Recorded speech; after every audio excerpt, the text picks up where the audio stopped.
Good evening to our members from Ireland that joined us for the opening. We're here today to do the closing of our CCR advisor training. And again, I'm Ron Ricks, the program director for our Gear Up initiative here in the Adirondacks. We want to welcome you back. Today, we've got it set up so that you can join us and interact and talk with us. It's not a webinar format. So as we go through, if you want to unmute yourself and then ask a question, engage with us, we're going to go just roughly a half hour to close it up, and then we'll give you the resources to where we're going from here. So let's get going. So we started a week ago, and we asked you what were the building blocks of college and career readiness, and here's the word cloud that you created, talking from knowledge, skills, supports, and things that needed young people to be college and career ready. During that time, we built a little case of what the need for CCR advisors is, some national trends, some of the data. We talked about some of the 5 challenges that we've seen everywhere, from teacher shortage to overwhelmed staff in public education, to the changing roles of male in education society, the changes going on in colleges, the college costs, closing of small colleges, and then new skills for the workforce. So let's move on from here and let's piggyback on this and try to build upon what you gave us. And as we go through for today, here's our agenda. We want to try to tie everything together, pull it all together, share some additional resources. In the feedback form you gave us, there were some additional questions about scholarships and grants resources. Then we'll wrap up with where do you go from here. Hopefully that makes sense for you for today.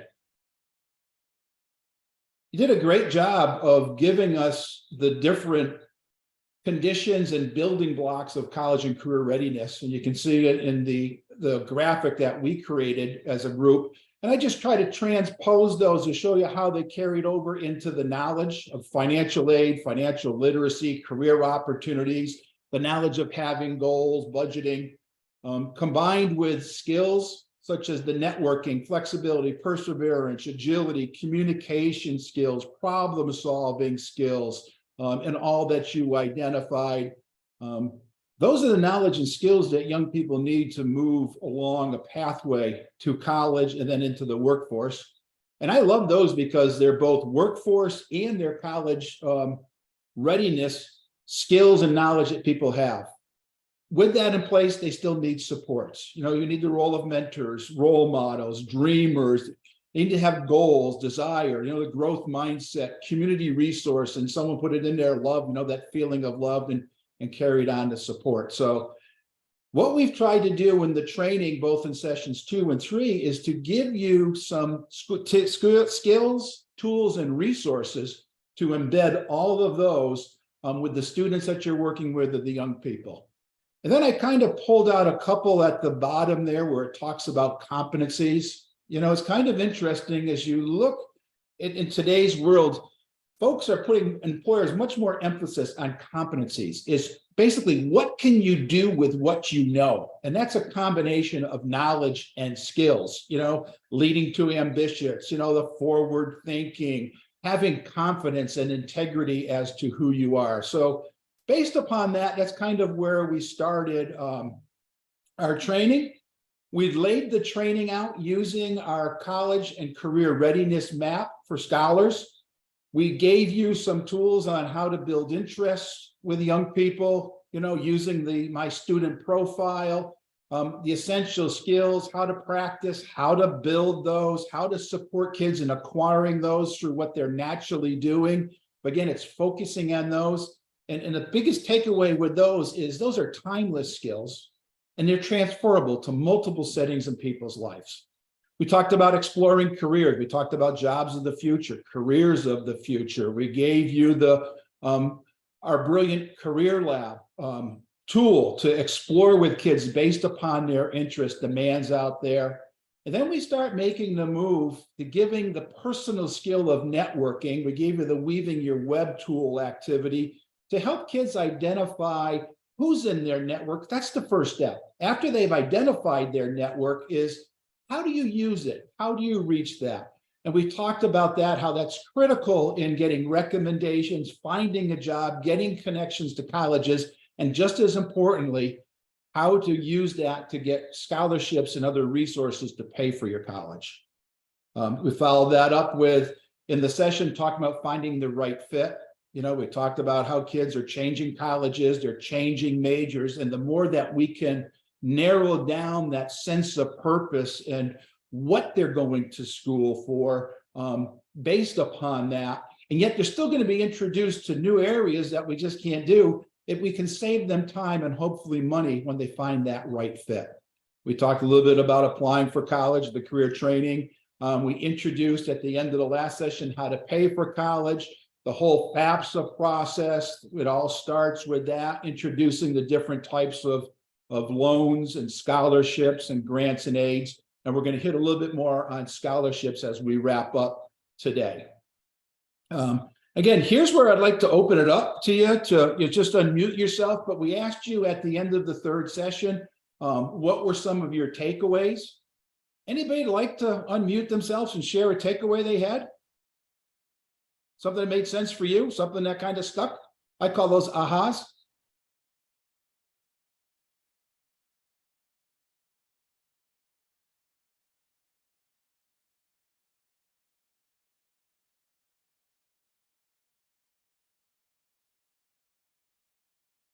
I know we've got a few folks here today, a lot of us be watching it, reviewing, but if you notice the wait time I gave, working with young people, don't ever underestimate the value of wait time. I saw somewhere where people can talk about 200 words a minute and think 800 words a minute. So think how much thinking can get done in 15 or 20 seconds. So up on the posting here, and again, if anybody wants to change, feel free to jump in, but takeaway that folks shared was they like the Scholar Map. They liked it as a tool to work with folks. They identified the essential skills. And the one I liked is the amount of resources that are available to the public. And I'll share a few more as we get towards the end of this to finding scholarships. But just there's a lot of tools and resources out there. And again, we want to introduce you to them. And then as you're working with a young student as a mentoring or guiding them on the pathway, explore with them, learn more, because what I found is most beneficial is the more personalized the resources or tools are, the more local they are, the more applicable they'll come to the young person. People want to learn more about becoming a CFES school. If that's something of interest to you, feel free to give us a call or contact us later. Many of our schools is based upon funding. We have a lot of private funding, donations, and entrepreneurs that support us, but again, it's something that we could work with you. So either contact us at info@brilliantpathways.org or feel free to call our office. And as I mentioned, somebody else talked about wanting a little bit more on scholarships. So we'll get into that in a minute. In the opening, we talked about the $3.6 billion of unused scholarships and financial aid back in 2022. That's a lot of money. And I'm going to be very honest, finding scholarships, getting scholarships, it's not easy. It takes a lot of work. One of the biggest things that we see, one of the criteria that young people do not apply for scholarships is that when asked for an essay. There's resistance to writing that. It's that extra step. But again, those are ones, if they have an essay, you've got a little bit less competition because many kids are going to stop right at that point. And as we talked about in session 3 is, use your network, start locally, start in your guidance office. But here's the first thing I want folks to do is after they've received and applied to the FAFSA is every state in the country has a financial aid program local to them where it's less competitive than the national ones.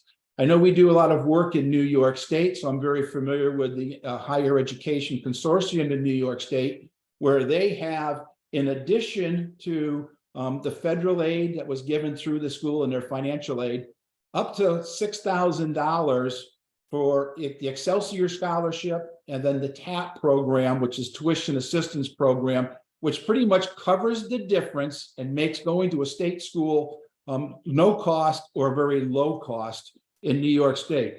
California has them. I know we're working in Wyoming. They have it. Massachusetts. Every state has it.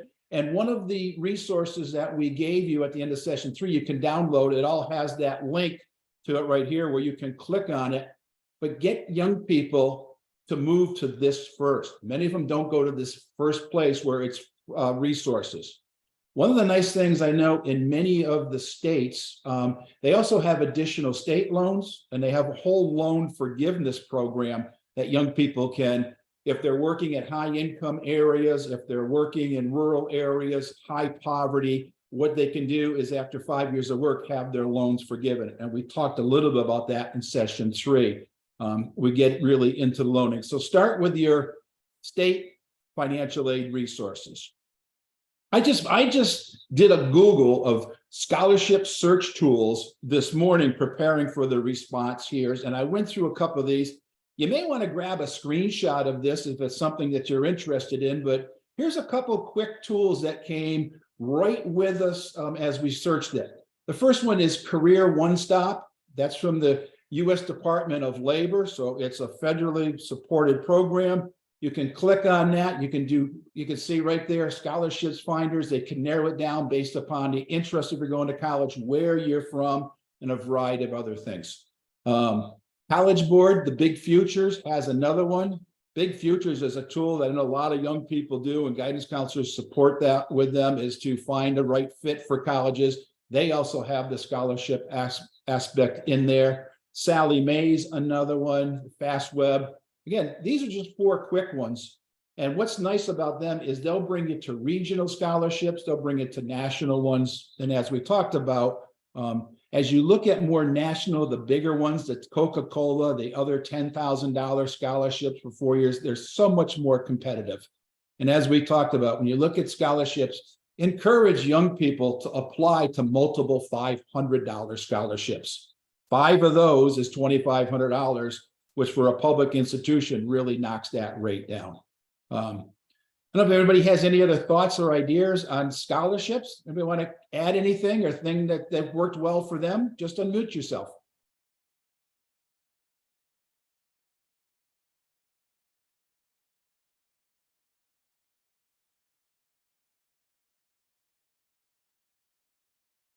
All right, if it does, come back in. Also, we shared with you a resource on finding out about scholarships. These are additional training and videos. These are great to watch with young folks. You know, you look at the bottom left, it's talked about how a young woman at Butler University received a full ride because she was aggressive in pursuing scholarships. We talked about one of our webinars is one of the things that we put together. Occasionally our virtual offerings on funding opportunities, specifically scholarships, going through looking and listening to young people. Again, it takes some work, but it's, as you look at it, it's a way to make school more affordable. We also know, if you look at how the financial aid system is set up, is there's a lot of kids will leave high school or their post or their secondary school and have a lot of smaller scholarships, many of them that aren't renewable. So they'll start college. And then you look at the federal loans. Every year, the federal loan slightly increases, and it's designed to make up for some of the scholarships that they're missing out with. And again, those are loans that are economically feasible. They're supported by the government, especially the subsidized loans, which don't occur any interest until 6 months after the student graduates from from college. And also there's some deferments with us. Right now, there's nationally a deferment on it, but there's other ones based upon if they continue their education or if they go into certain fields, certain income levels, they're able to defer those. And again, those are the ones that are first ones are eligible for loan forgiveness if they're working in education, human services, the healthcare services in high needs area. So we hope that you'll take and download some of these PDFs. They all have hyperlinks to them, bringing you right to the videos, because we've designed it so you could spend another 8 or 9 hours of additional training based upon the focus area that makes sense and what you want. Rather than us spending, a 10-hour training, we give you in 2 and then give you the resource to go customize it and make it work for you. As we start wrapping up a little bit, we talked about the 5 challenges that we're seeing. We're looking at some of the new paradigm in college and career readiness. You look at employers and the focus is on skills and competencies. They're looking differently at the actual degree that people have. You look at some of the studies, it's more important as to what you go to school than where you go to school for many careers other than more technical ones or your higher order ones. But again, they're looking for what can you do with what you know, which is both knowledge, life experience, and skills. And that's why we emphasize so much on the development of the essential skills combined with knowledge. College admissions have changed significantly. Some schools have de-emphasized the ACTs, the SATs. There's so many types of articulation agreements between community college, 2 years, 4-year schools. I was just reading back in my hometown of Westfield, Mass, where there's concurrent enrollment between a community college and a state university, which is all towards the nursing program, which is a high need. And it's kind of neat. So rather than going to 2 years for one school and then transferring in, they start 1 year at the community college. The next year, they're doing courses at both campuses. And then in the 3rd year, there's more practicum, there's the field work, and they're working at the university. And then the 4th year is in the full university. And they're picking up the associate's degree halfway through. So we're looking at changes in the education process, the college admissions. College costs and paying for college has been on the radar significantly. And at the same time, we talked about earlier, many of our colleges are beginning to close. Right here in New York, we lost 2 more colleges, small private liberal arts schools, that they graduated their last class just last week. The evolving workplace, we've talked about that, and things have changed, and then the essential skills. So everything we've tried to give you are tools of how to transfer, how to get a core set. We call them our core practices, and transfer them forward from one aspect of a child's life to another. As we get back to summarizing everything we've gone, here's that Scholar or CCR map that we've kind of simplified. Working with young students, find their interests, explore options, identify with them what careers are, let them identify their network, find the next step beyond high school. A lot of people talk about gap years. What we found with our low income families and many of our rural kids, a gap year becomes permanent. They're not in that situations, they lose their support. So if they are looking at that, how do you get them taking maybe one class or doing an internship or getting some experience that carries over? And I think that's critical to keep a young person on a career pathway.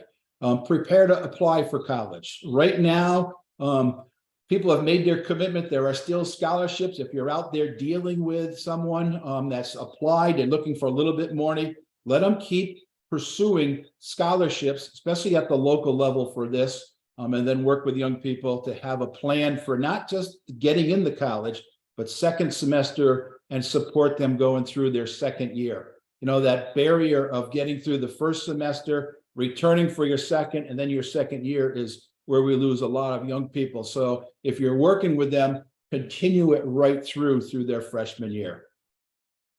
We talked about a lot of things with the essential skills. We've talked about getting the scholarships and getting programs. Here's a simple thing that I've liked to use called the 4 A's of skill development. I don't care if it's riding a bicycle, learning how to swim, you go through a process of, we call it the 4 A's. The first one is you become aware of it. You're aware of what to do. Remember riding a bicycle? You get on, all right, sit on the bike, hold hands, start pedaling here, go straight. And you're told what to do. And then that thing starts teetering, it starts tottering. You're in that awkward stage. You're stumbling, you're going through, you're falling over, you're scraping your knees. It's an awkward stage. No different of learning how to shoot a layup or teaching someone how to swim. And then what we find is when young people are in the awkward stage, they do one of 2 things. They either bail out and avoid it, I'll never do that again, or they work through that awkwardness, they use their skill of agility, they use their skill of perseverance, and it becomes automatic. Again, it takes work. And as we've talked about, like with CCR scholarships, applying for college, Support needs to follow during that awkward stage as young people are moving forward. So as you start looking and transferring with skills with folks, working with them, it's really not easy. They're going to be awkward. They're going to need supports after they get started. We've given you the training. We've given you 2 hours of direct training between our webinars and our opening and our closing. To us, it's just the start. So we've got some virtual opportunities coming up in the next month to support you doing with that. These are great things that are like 35, 40 minutes long. Starting on May 18th, we're doing a lot of work with insights from entrepreneurs. And here's one who's a producer, he's a DJ, he runs his own business. But we're doing so much because so many young men are looking for to be their own boss, their own business aspects, and they want to be able to be flexible in their work environment and work from themselves. So that's a model that's taking off nationally, is entrepreneurs and working from home for yourself, building a business which they can do with the technology. So we've done over the last few months. The next one's coming up with Craig Mitchell. On May 23rd, we've got one of our partners, TransPerfect, which is a translations corporation, is going to do a career exploration hour on artificial intelligence, another technology that's booming, and it's amazing. I was doing some search to buy something on my cell phone this morning. I go back to check my Facebook, and next thing I know, I got all these ads for the same thing that I was looking for are now imposed upon me. It's one way of artificial is reading things and sensing things. And then on June 6th, we have a speaker from USB talking about financial aid and financial literacy. So these are all virtual opportunities. You can go in, as we mentioned earlier, onto the web page that you're now subscribed into and join those coming up. If you want to catch something that was already done, they're all archived under the virtual events, and you can go back under there and read through all those, backing up for the last 2 years.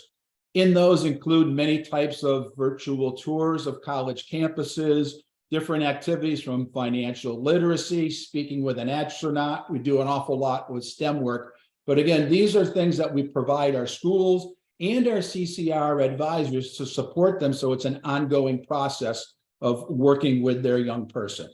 We hope you take advantage of it. Now that you've completed the CCR training and part of the CFES Brilliant Pathways Network, those are all available to you at no cost. Well, as we start wrapping up, again, as we mentioned, this training program is sponsored by CFES Brilliant Pathways, and we have a certificate program with the University of Vermont Department of Education and Social Services.